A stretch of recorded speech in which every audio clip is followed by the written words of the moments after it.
자, 우리 아가서 5장 8절 한번 같이 읽겠습니다. 예루살렘 여자들아, 너희에게 내가 부탁한다. 너희가 나의 사랑하는 자를 만나거든 내가 사랑함으로 병이 났다고 하려무나.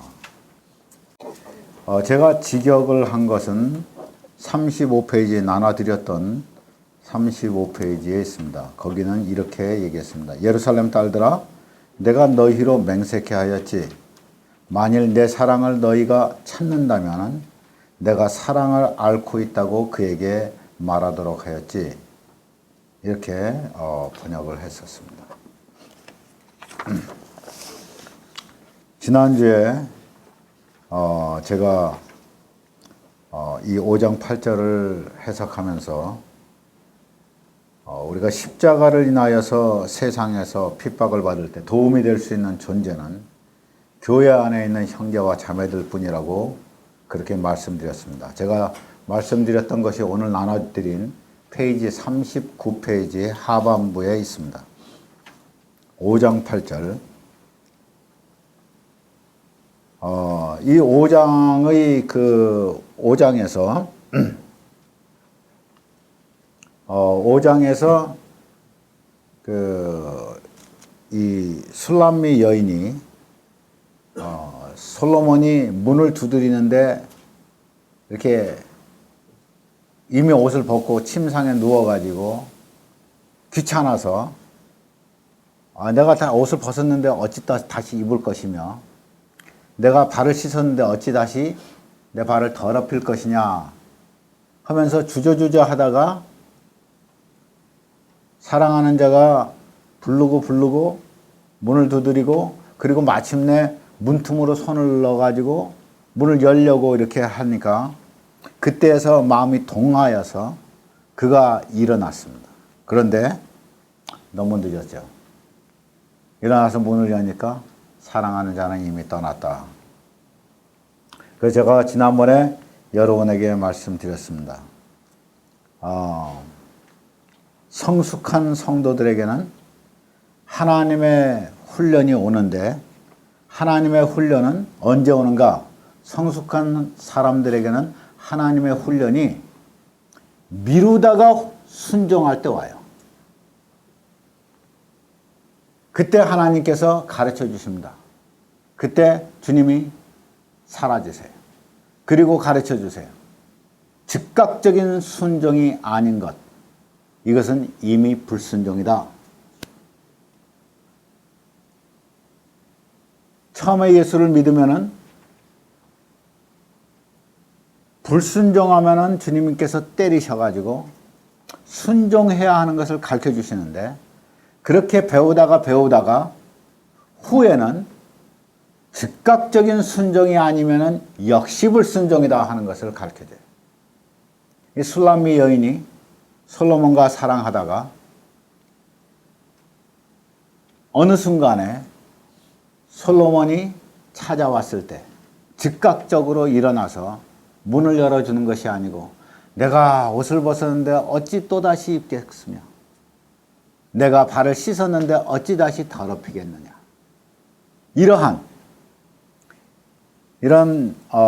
즉각적인 순종이 아닌 것은 불순종이다 하는 것으로 하나님은 성숙한 성도들을 훈련시키기 시작합니다. 이때 그가 문을 열고 나갑니다. 그리고 성중에 돌아다니면서 그 사랑하는 자를 찾습니다. 그러나 찾지를 못합니다. 그러다가 행순자들에게 성을 지키면서 돌아다니는 행순자들에게 발견되고 행순자가 그를 때립니다. 상하게 합니다. 그리고 성벽을 지키는 자가 그의 숄 위에서 머리에서 이렇게 덮고 어깨까지 덮는 그 밤에 추울 때 이렇게 새벽에 추울 때 그 쓰는 여자들의 숄을 뺏어가 버립니다.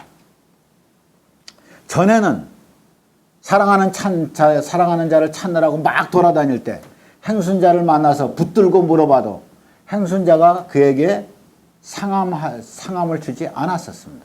그를 해하지 않았습니다. 누가 그를 해하지 않았었습니다. 그런데 이제 사랑이 점점 성숙합니다. 예수를 점점 더 우리는 알아갑니다. 전에는 없었던 핍박이 이제는 예수를 사랑함으로 예수를 찾을 때 핍박이 옵니다.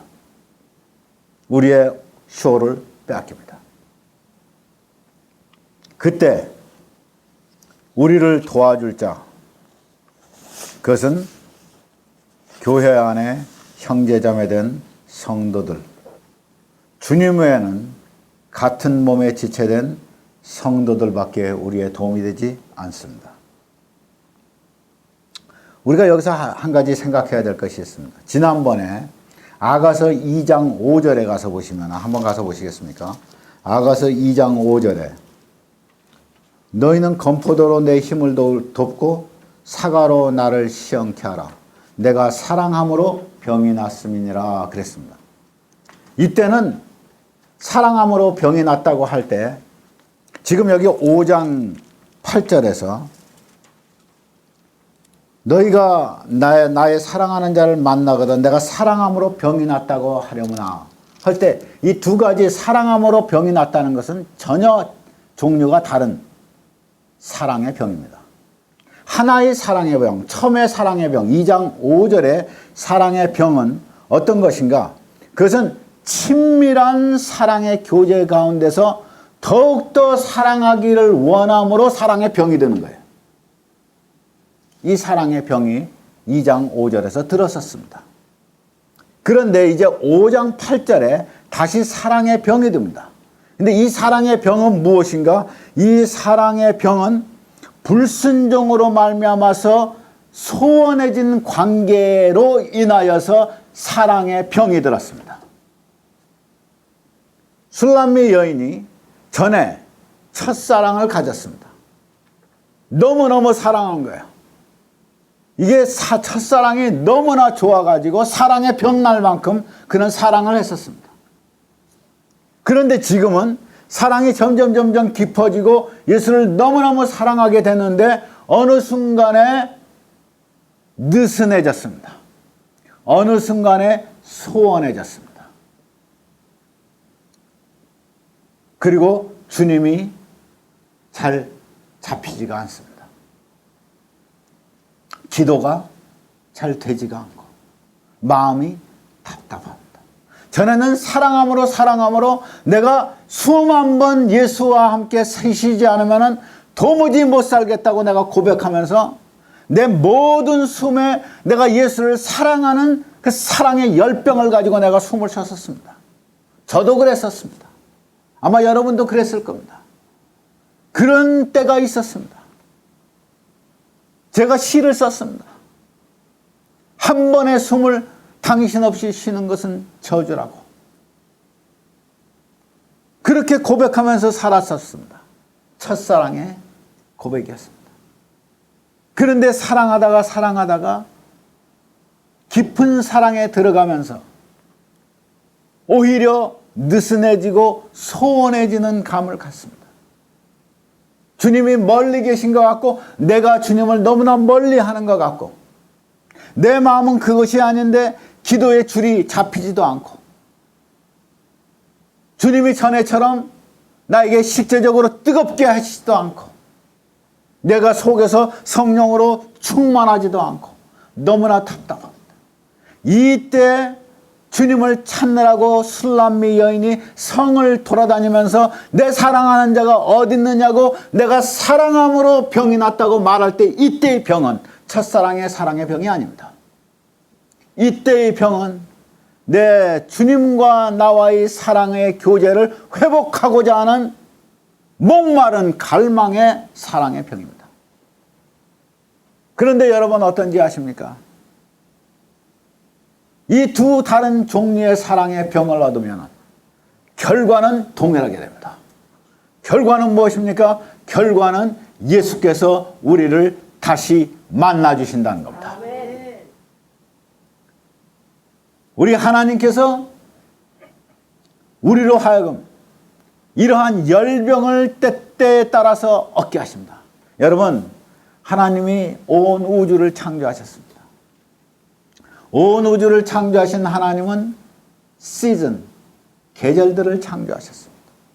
봄이 있으면 가을이 있고, 가을이 있으면 겨울이 있고, 여름은 왜 빠졌지? 봄이 있으면 여름이 있고, 여름이 있으면 가을이 있고, 가을이 있으면 겨울이 있고, 뜨거움이 있으면 추움이 있고, 따뜻함이 있으면 선선함이 있고, 하나님의 속성, 하나님은 당신의 속성을 따라서 만물을 창조하십니다. 언제나 그냥 똑같이 일정하지가 않습니다. 하나님은 계절의 변화를 우리에게 주십니다. 마찬가지로 하나님은 우리에게 믿음의 변화를 주십니다. 우리는 항상 주님을 사랑하고 싶습니다. 그런데 그것이 그렇게 되지 않습니다. 우리가 처음에는 끝까지 주님을 열정적으로 한 번도 넘어지지 않냐고 주님을 사랑할 수 있다고 생각합니다. 그러나 그것이 조금 있으면은 바람을 잡는 것 같은 그것인지를 조금 있으면 깨닫게 됩니다. 너무나 주님을 사랑하는 것이 쉽지 않다는 것을 깨닫습니다. 그러면서 우리는 깨닫습니다. 주님을 사랑하는 것이 얼마나 나의 희생이 필요한 것인 것을, 얼마나 가치 있는 것인 것을, 내가 얼마나 희생하고 난 다음에야 주님의 사랑을 얻는다는 것을, 사랑은 비싸다는 것을 그때 깨닫게 됩니다. 처음에 내게 그대로 그냥 막 주시는 그 사랑, 한정없이 받아서, 너무나 받아서 정신을 잃어버리는, 야, 사랑이란 것이 이런 것이구나, 나의 희생은 없었던 사랑, 그가 물처럼 부어졌던 그 사랑. 그런데 우리는 그 사랑을 잃어버립니다. 그리고 그 사랑을 목말라 합니다. 그런데 주님은 우리에게 그 사랑을 회복하고자 할 때에는 나의 희생을 요구하십니다. 내가 목마르고 칼망하고 내가 굶주리고 사랑에 굶주릴 때, 내가 하나님께 굶주릴 때 하나님은 우리의 심령에서 샘을 솟구쳐 올라오게 하십니다. 그리고 우리를 다시 소생시키십니다. 그리고 또 계속 있는가? 아니에요. 또 떨어집니다. 또 떨어졌다가 또 일어납니다. 마치 겨울이 오고 다시 봄이 오듯이, 만물이 또다시 소생하듯이 주님은 이와 같은 반복을 통하여서 주님은 우리를 훈련시키십니다. 우리를 훈련시키시되 무엇을 훈련시키시는가? 예수를 사랑하는 것이 얼마나 가치 있는 일인가? 내 모든 것을 희생하고도 예수를 사랑할 만한 그 가치가 있는 것이라는 것을 그는 가르쳐 주십니다. 우리 영혼이 도대체가 예수가 없으면 만족할 수 없게 주님은 끝까지 몰아가십니다. 우리가 당신의 자녀이라면, 우리가 당신의 신부라면 주님은 우리를 끝까지 몰아가십니다. 결국은 우리가 숨을 헐떡헐떡거리는 사슴처럼, 목마른 사슴처럼 주님을 갈구할 때 주님은 우리에게 샘물을 만나게 하십니다.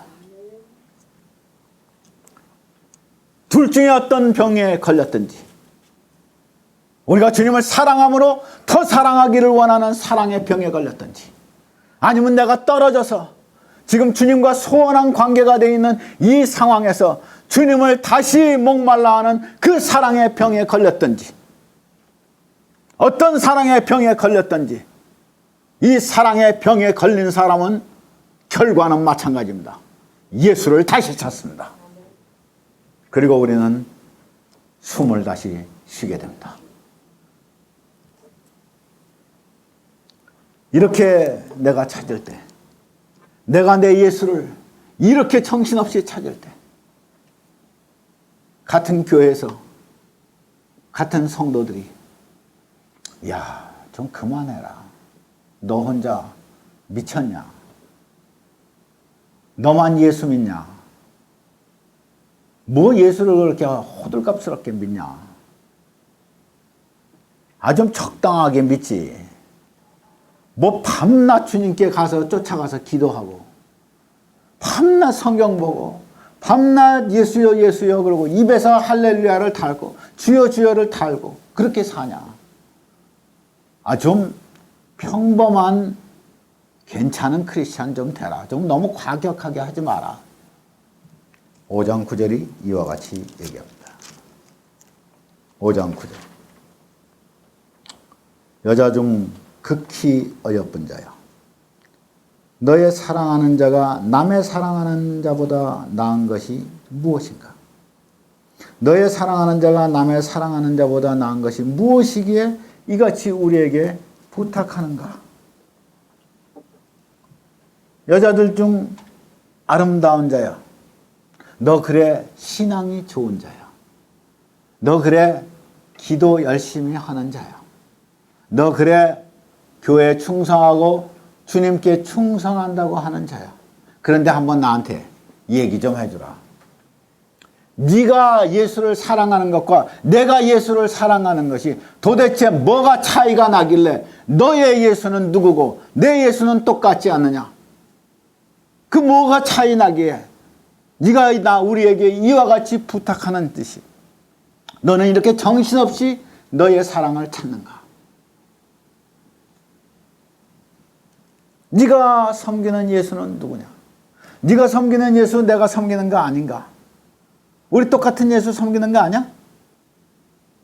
그런데 왜 유독이 너만 그렇게 호들갑을 떠냔 말이야. 너만 혼자 다 예수 믿는 것처럼 왜 그러냔 말이야. 교회 안에서, 가정에서 다 같이 예수 믿으면서 예수로 인하여서 내가 예수를 사랑함으로 병이 들어서 내가 호들갑 떠는 사람이 된 거야. 너 한번 말해줄래? 네 예수가 도대체 네가 사랑하는 예수가 누구길래? 네 예수와 내 예수를 한번, 우리가 섬기는 예수와 네가 섬기는 예수가 뭐가 어떻게 달라서 너 한번 네 예수에 대해서 얘기해 줄래? 여러분, 예수님은 내가 섬기는 예수, 내가 사랑하는 자가 다른 자가 사랑하는 자보다 뭐가 다른가? 우리 개인적으로, 나 개인적으로 나의 예수는 절대로 다른 사람이 섬기는 예수와 비교할 수 없습니다.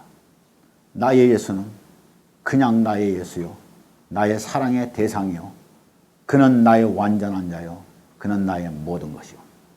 나는 그와 다른 사람이 어떻게 예수를 섬기는가 비교하지 않습니다. 그는 비교의 대상이 되지 않습니다.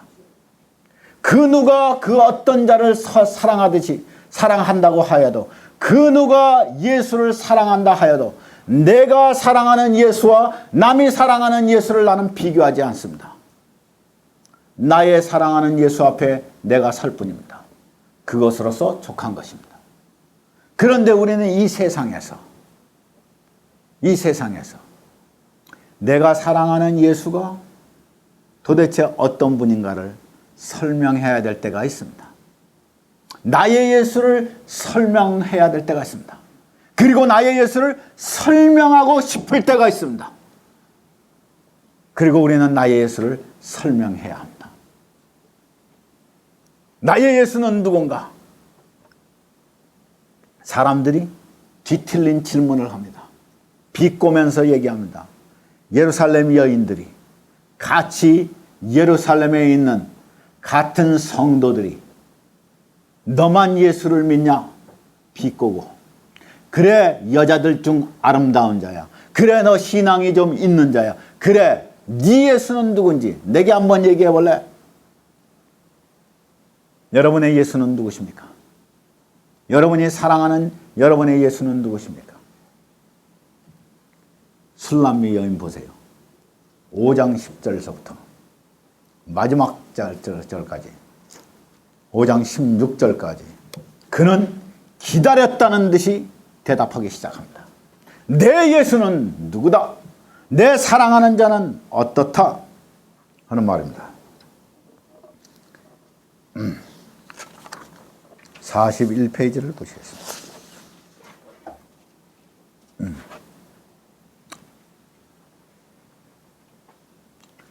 베드로전서 3장 15절에는 이와 같이 말씀합니다. 너희 마음에 그리스도를 주로 삼아 거룩하게 하고 너희 속에 있는 소망에 관한 이유를 묻는 자에게는 대답할 것을 항상 예비하라. 네 마음의 소망이 도대체 어떤 이유로 그와 같은 너는 확실한 소망을 가지고 사는가? 네 안에 계신 예수는 도대체 누구신가? 너 좀 얘기해 줄래? 그러면 그것을 대답할 것을 항상 우리 속에 예비하고 내가 섬기는 예수는 누구라 하는 것을 내가 얘기할 수 있는 그런 준비를 하고 있어라 하는 말입니다. 그는 이렇게 얘기합니다. 10절 나의 사랑하는 자는 희고도 불고 만 사람에 뛰어난다.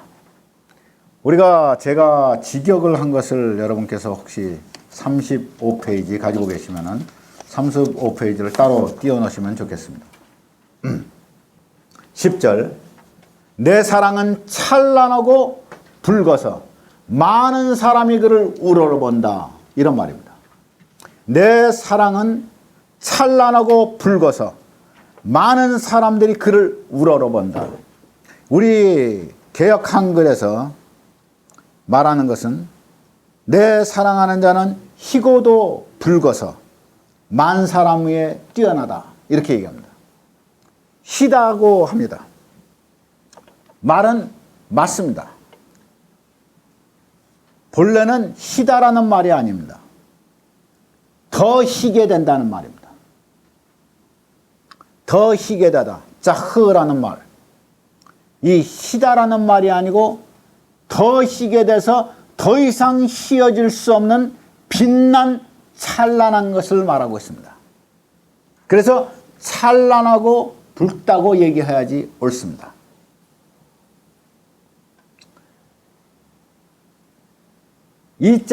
이자하흐는 예레미야 애가서 4장 7절에 단 한 번 쓰여졌습니다.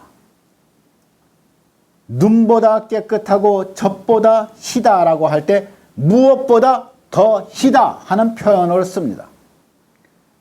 그런데 여러분 이 내 사랑하는 자는 무엇보다 더 희다. 다시 말해서 흰 색깔보다 더 흰데 어떻게 설명할 수 없어서 다시 말해서 찬란하다, shining하다. 그러니까 shining white, extremely shining white 이런 말입니다. 너무나 하얘서 더 이상 하얘질 수 없는 빛난 모습이다 하는 말입니다. 이 짜흐라는 형용사가. 그러면 여러분 이 말을 그대로 갖고 머릿속에 붐 하고 떠오르는 것은 무엇입니까? 변화선상에서, 변화산 위에서 더 이상 희어질 수 없이 찬란한 모습으로 바뀌신 예수 그리스도를 우리는 보게 됩니다. 우리 마가복음 9장 3절 제가 거기 써놨습니다. 함께 읽겠습니다.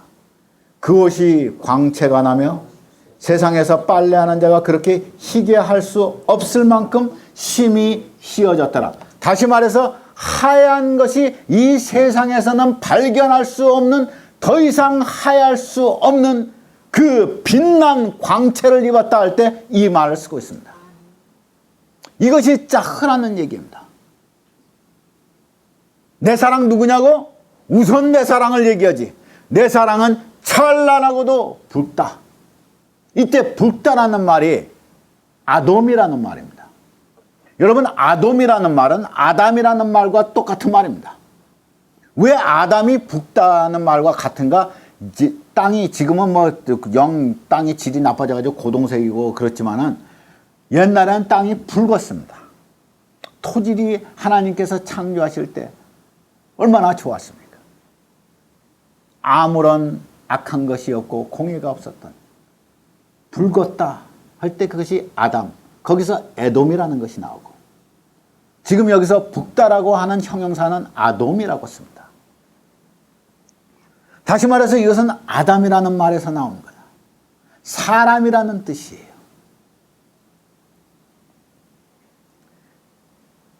그런데 많은 사람이 그를 우러러본다 할 때 우러러본다라는 말이 이렇게 지금 많은 사람이 그를 우러러본다. 만인이 그를 우러러본다. 한다면은 이것은 능동태입니다. 많은 사람들이 주어가 돼서 많은 사람들이 그를 우러러 본다 하는 것이 그가 목적어가 되고 많은 사람이 주어가 되고 동사는 능동태가 됩니다. 다시 말해서 많은 사람들이 자기들이 우러러 본다는 것입니다. 그런데 이것은 사실은 피동태입니다. 피동태라는 말은 뭐냐? 그리고 분사 형태입니다. 이 말은 뭐냐면은 많은 사람이 우러러보는 것이 그것이 그 관점이 아니고 그가 주어입니다. 그는 어떤 존재냐? 많은 사람들의 우러러봄의 대상이 되신다 하는 것입니다. 그가 중점입니다. 많은 사람이 그를 우러러본다는 것이 초점이 맞춰진 것이고 그가 누구인가? 많은 사람들이 우러러볼 수밖에 없는 존재다 하는 것입니다. 그런데 여기서 우러러본다는 말이 어떤 말이냐 하면은 이 우러러본다는 말이 배너를 깃발을 높이 든다는 말입니다. 여러분 우리가 기억합니까? 주님께서 우리를 그 잔치집에 들여놓으시니 내 위에 그의 깃발이 사랑이로구나. 기억하십니까? 만인이 다 볼 수 있는 모든 사람이 볼 수 있는 깃발. 그가 깃발처럼 이렇게 들리신다는 말입니다. 그가 높이 들리셔서 깃발처럼 들리셔서 많은 사람들이 다 볼 수 있도록 들리셔서 그는 많은 사람들의 우러러봄을 당하신다 하는 말입니다. 이것이 피동태입니다. 우리 빌립보서 2장 6절로 11절을 한번 읽겠습니다. 밑에 우리 같이 써져 있으니까 함께 읽겠습니다. 시작. 그는 근본 하나님의 본체시나 하나님과 동등됨을 취할 것으로 여기지 아니하시고 오히려 자기를 비워 종의 형체를 가져 사람들과 같이 되었고 사람의 모양으로 나타나셨음에 자기를 낮추시고 죽기까지 복종하셨으니 곧 십자가에 죽으심이라.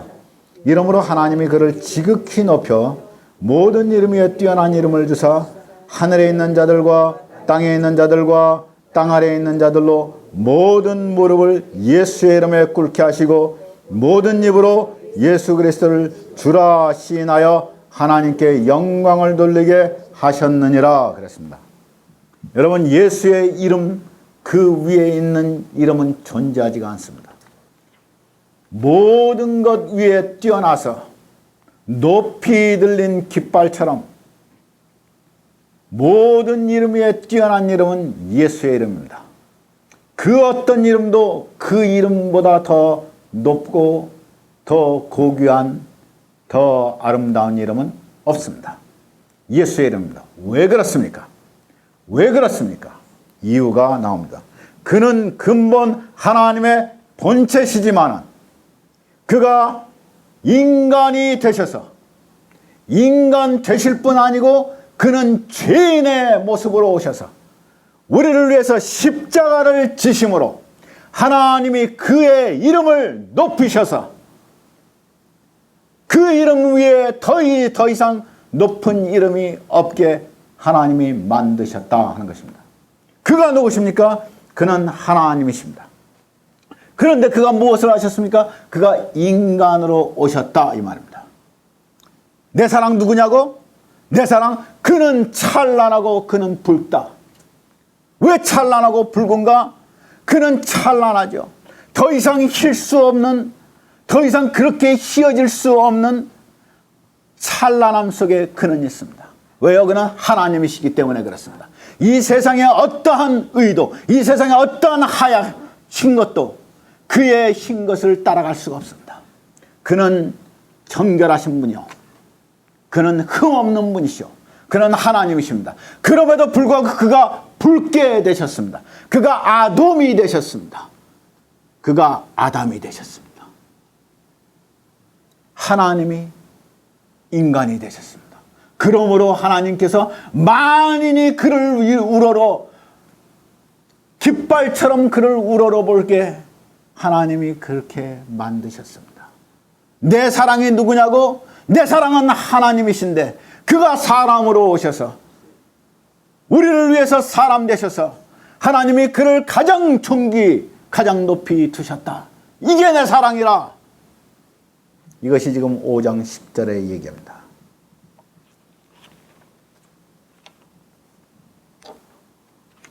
시다고 표현하기에는 턱없이 부족한 찬란하신 아담, 그가 깃발처럼 높이 들리셨습니다.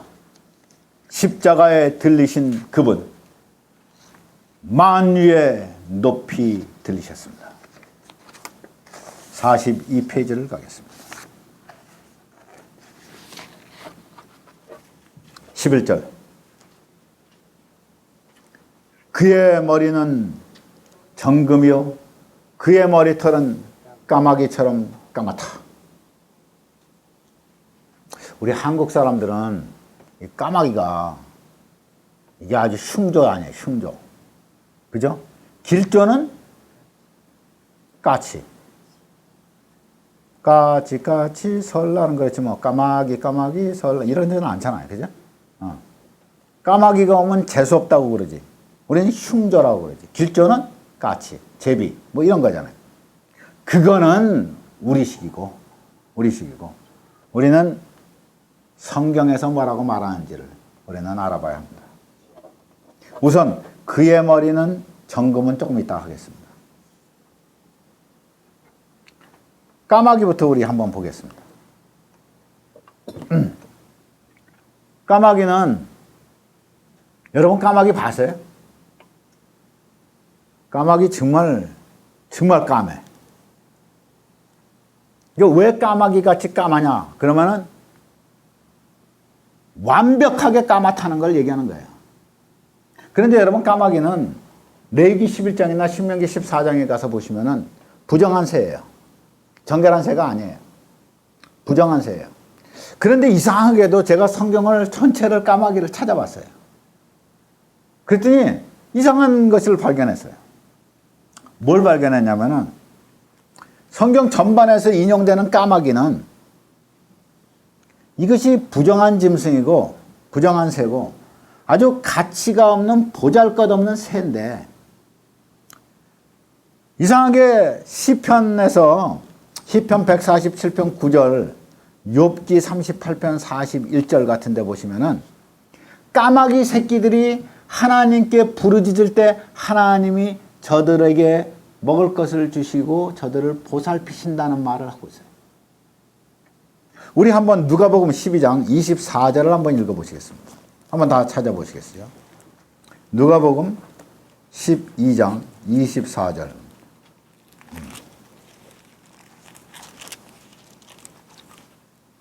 우리는 별로 좋아하지 않는 까마귀. 한번 성경이 뭐라고 말하나 한번 보시겠습니다. 자, 읽겠습니다. 누가복음 12장 24절 시작. 까마귀를 생각하라. 심지도 아니하고 거두지도 아니하며 골방도 없고 창고도 없으되 하나님이 기르시나니 너희는 새보다 얼마나 더 귀하냐.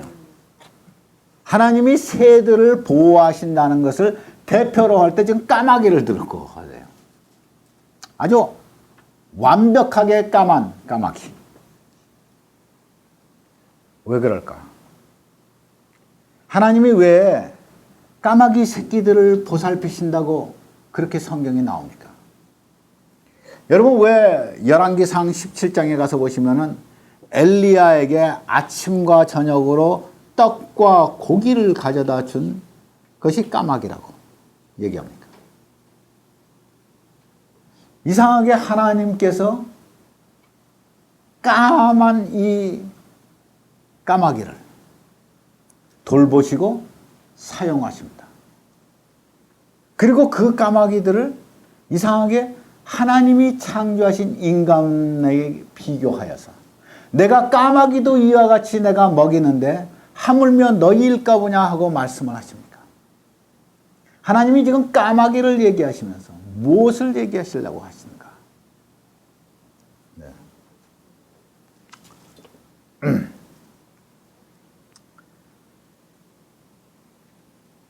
사람을 생각하시는 하나님을 보여주고자 하는 것이 아닌가 싶습니다. 자, 그런데 우선 계시록 1장 14절 같은 데 가서 보시면은, 그리고 다니엘서 7장 9절 같은 데 가서 보시면은, 계시록 1장 14절에 가서 보시면은 영광의 예수님께서 반모섬에서 사도 요한에게 나타나십니다. 그때 그의 머리가 하얗다고 그랬습니다. 양털같이 하얗다고 그랬습니다. 그의 머리는 완전히 하얗습니다. 왜 그랬습니까? 다니엘서 7장 가서 보시면은 옛적부터 계신 이가 머리가 하얗다고 그랬습니다. 그렇다면 하얗다는 것은, 여러분, 백발이라는 것은 영화의 상징, 노인의 영화의 상징이라고 분명히 얘기했습니다.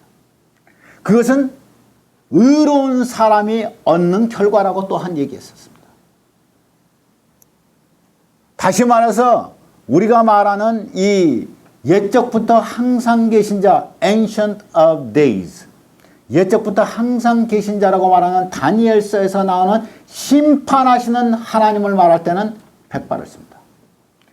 계시록에서 심판하시는 예수 그리스도, 이제 계시를 열으시면서 그가 이 마지막 때를 심판하시고 이 세상을 종결시키시는 심판자로서 등장하고 마지막 때를 경고하시는 자로 등장하고, 그 앞에서 사도 요한이 죽은 자처럼 엎드러지는 그러한 때는 그의 머리는 하얗게 나옵니다. 그러나 아가서에서는 그의 머리가 까맣게 나옵니다. 무엇을 보여줍니까? 하나는 심판을 보여주고 하나는 사랑을 보여줍니다. 우리 술람미 여인 된 신부된 교회에게 사랑의 교제를 나눌 때 사랑의 대상자에게 그는 까만 머리로 나타납니다. 어제도 오늘도 영원히 변치 않은 젊음의 신랑, 우리의 변치 않은 신랑 되시고, 그의 머리는 까맣습니다. 지륵같이 까맣습니다. 절대로 변치 않는다. 늙지도 않고 변함없으신 주님을 얘기합니다. 우리 교회에 대하여서, 교회에 대해서 사랑의 관계를 말할 때, 그는 까만 머리를 보여주고 있습니다.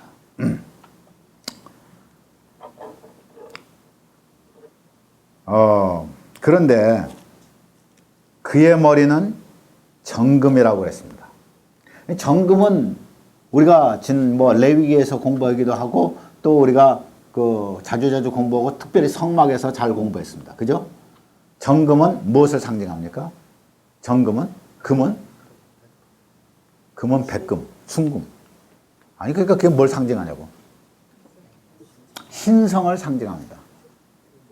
하나님이라는 것을, 신성을 상징합니다. 그런데 그의 머리는 정금입니다. 그의 머리가 정금인데 머리털이 지륵 같은 완벽한 까만색입니다. 이 까만 것은 인성을 가리킵니다. 지금 까마귀를 얘기하고 까마귀를 돌보시듯이 너희를 얼마나 돌보겠냐고 말씀하실 때, 까마귀를 통해서 엘리야를 공급시켰을 때 항상 사람과 관계됩니다. 까맣게 나타난 것은 이 땅의 교회에게 주님이 나타나시고 사랑의 주님으로 나타나실 때 그와 같이 나타나십니다. 하얗게는 심판하시는 주님으로, 하나님으로 나타나시고, 그리고 그 앞에 사람들은 사랑하는 사람이라도 사도 요한이 예수님 품에 기대했던 사랑하는 제자였지만 그 앞에서 하얀 머리에 심판주로 오신 눈이 불꽃 같은 그 앞에서 그는 죽은 자같이 돼야 합니다. 그러나 사랑하는 술람미는 관계가 다릅니다. 그 앞에는 주님은 까맣게 나타나십니다. 그 까만 머리가 정금의 머리에 덮어 있습니다. 우리가 예수를 볼 때, 사람들이 예수를 볼 때 그의 인성을 봅니다. 그러나 그는 하나님이십니다.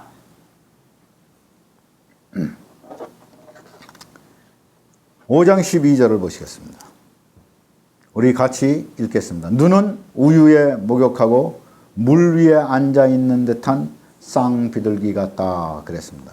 우리 개역 한글을 한번 읽겠습니다. 5장 12절.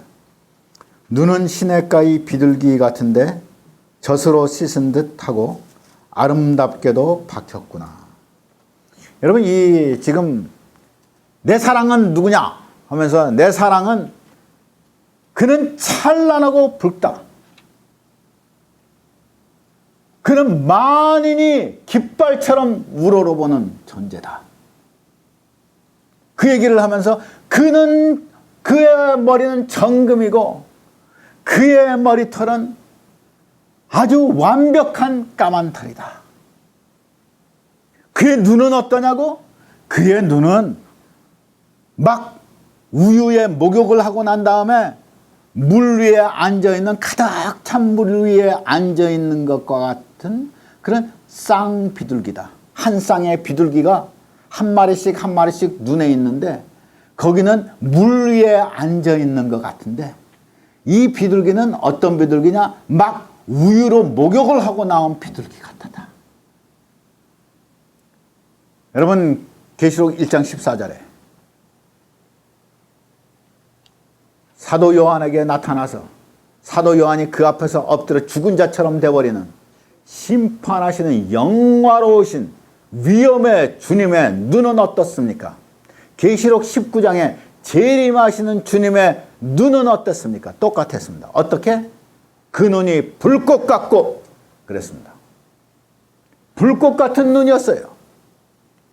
그런데 사랑하는 술람에게 대하는 눈은 어떻습니까? 불꽃 같습니까? 아니요.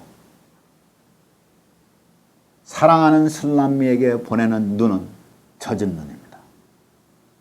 비둘기 눈 보셨습니까? 이 비둘기 눈은 완전히 이게 웻해요. 젖어 있는 것 같아요. 비둘기 눈은. 얼마나 맑은지 몰라요. 비둘기는 무엇을 상징한다고요? 비둘기라는 뜻은 뭐예요? 성령을 상징하죠. 비둘기는 히브리 말로 요나예요. 우리 요나 선지자는 비둘기라는 뜻을 갖고 있어요. 그래서 베드로가 마태복음 16장에 예수 그리스도에게 고백할 때 주는 그리스도시요 살아계신 하나님의 아들입니다. 그렇게 고백할 때 이것을 네가 육체적으로 깨달은 것이 아니고 누가 너에게 가르쳐준 것이 아니고 이것은 하늘에 계신 내 아버지께서 너에게 가르쳐주셨다 하면서 그를 불렀던 것이 바 요나, 요나의 아들 그랬습니다.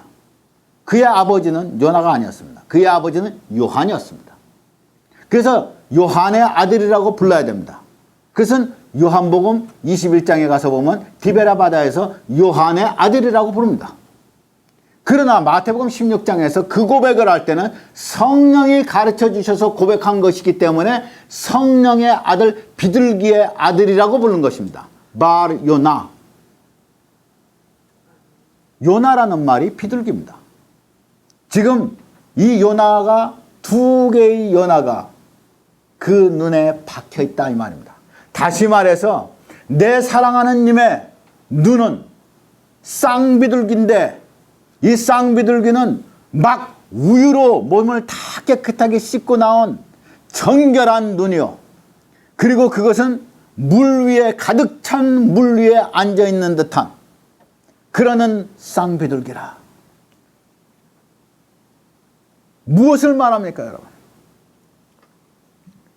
골로새서 2장 3절에는 그리스도 안에는 지혜와 지식의 모든 보화가 감춰 있다고 했고 2장 9절에는 신성의 모든 충만이 육체로 가신다고 그랬습니다.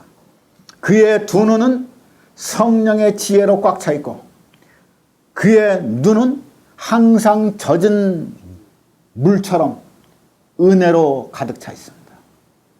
그는 우리를 대하실 때 부드럽습니다. 그는 우리에게 불꽃 같은 눈으로 하시지 아니하십니다. 그것은 심판자로 오실 때 그렇습니다. 그러나 신부에게 오실 때는 절대로 그렇지 않습니다. 신부에게 오실 때는 그의 눈은 젖은 쌍비둘기의 눈입니다.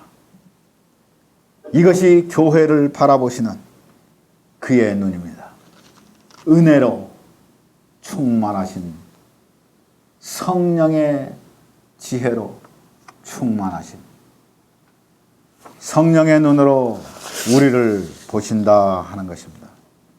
얼마나 큰 위로입니까? 얼마나 넘치는 기쁨입니까? 13절을 보시겠습니다. 다 같이 우리 성경을 읽겠습니다. 13절. 뺨은 향기로운 꽃밭 같고 향기로운 풀언덕과도 같고 입술은 백합화 같고 몰약의 즙이 뚝뚝 떨어진다 그랬습니다. 이게 원어로 직역을 한다면 그의 뺨은 향품의 화단이다. 그리고 향기로운 들풀들로 둘러싸이는 망대다. 이렇게 얘기합니다. 그러면 이 말은 뭐냐면은 그의 뺨은 똑같은 말이 지금 반복됩니다. 향품의 화단이고 향기로운 풀들로 둘러싸인 망대다 그러면은 그것은 똑같은 말입니다. 그의 두 뺨은 향기롭다. 어떤 향기냐? 상등 향품. 여기서 지금 말하는 것은 보셈이라는 이 단어를 쓰고 있는데 향품 중에서 보셈이라는 것은 발잠. 여러분 발잠 아십니까? 발잠이라는 것은 굉장히 향기로운, 특별히 치유할 때 쓰는 그런 향품인데 상등 향품이라고, 그것이 발잠이 이 보셈이 히브리 말로 보셈, 영어로 발잠, 이 향품은 어디서 쓰냐면은 성소의 모든 성물들을 기름으로 발라서 그것을 거룩하게 만들 때 이 관유, 이것을 관유라고 하는데 이 관유를 만드는 재료 중에 하나입니다. 이 발잠이, 이 보쌈이라는 것이. 어디 한국 음식점 가서 보쌈 싸먹는 그 보쌈이 아니고 보쌈, 이렇게 보쌈. 이 보쌈이 발잠이라는 건데 보쌈도 맛있겠지만 보쌈은 하나님께 향기로운 향품입니다. 그의 뺨이 이 향품, 이 보셈의 화단이다 하는 말입니다. 그러니까 보셈으로 가득 찼다. 그러니까 향기로 가득 찼다 하는 말이죠. 그런데 성경을 찾아보시면은 메시아의 얼굴을 찾아보시면은 그 얼굴이 향기롭거나 그 얼굴이 아름답거나 하는 말이 아니 나옵니다. 오히려 그는 다른 인생보다 더 상하게 되신 얼굴을 가지고 있다고 말하고 있습니다. 이사야 50장 6절에는 나를 때리는 자들에게 내 등을 맡기고 나의 수염을 뽑는 자들에게 나의 뺨을 맡기며 수욕과 침뱉음을 피하려고 내 얼굴을 가리우지 아니하였다. 이사야 52장 14절에는 그 얼굴이 이왕에는 타인보다 상하였고 그 모양이 인생보다 상하였다. 십자가에서 예수님의 모습은 어떻습니까? 사람들이 그를 갈대로 머리를 치고 손바닥으로 뺨을 쳤습니다. 그러면 지금 술람미 여인이 얘기하는 내 사랑은, 내 사랑의 뺨은 이것이 향품의 화단이고 향기로운 풀들 가운데 둘러싸여 있는 망대라고, 얼마나 향기로운가, 내 사랑하는 님의 얼굴은 얼마나 향기로운가 할 때 사실상 그의 얼굴은 다른 사람보다 인생보다 더 상한 얼굴을 가졌습니다. 그는 뺨을 맞았습니다. 침뱉음을 당했습니다. 갈대로 머리를 맞았습니다. 그는 상하셨습니다. 상한 곳에 향기가 있습니다. 우리를 위해서 십자가를 당하시면서 상하신 그 고난의 얼굴이 향기롭습니다. 진정한 향기로운 것은, 진정한 향기는 희생의 제단에서만 일어납니다. 희생이 다 타지고 연기로 올라갈 때 하나님은 그것을 향기롭게 받으십니다. 내 사랑하는 자의 얼굴, 십자가에서의 주님의 모습, 그의 얼굴은 상하셨습니다. 그 상하신 얼굴이 우리에게 향기롭습니다. 5장 13절 하반절은 이와 같이 얘기합니다. 입술은 백합화 같고 몰약의 즙이 뚝뚝 떨어진다. 이 말씀은 사실은 입술은 몰약이 뚝뚝 떨어지는 백합화와 같다, 이렇게 얘기합니다. 여기에 대해서는 다음 주에 설명하겠습니다. 제가 여러분에게 43페이지를 나눠드리지 않고 설명을 하다 보니까 여러분이 좀 힘드신 것 같은데, 어쨌든 시간은 이제 다 됐습니다. 그래서 뒤에는 이제 다음 주에 우리 하겠습니다. 할렐루야. 얼마나 아름답습니까? 사가서는 정말 아름답습니다.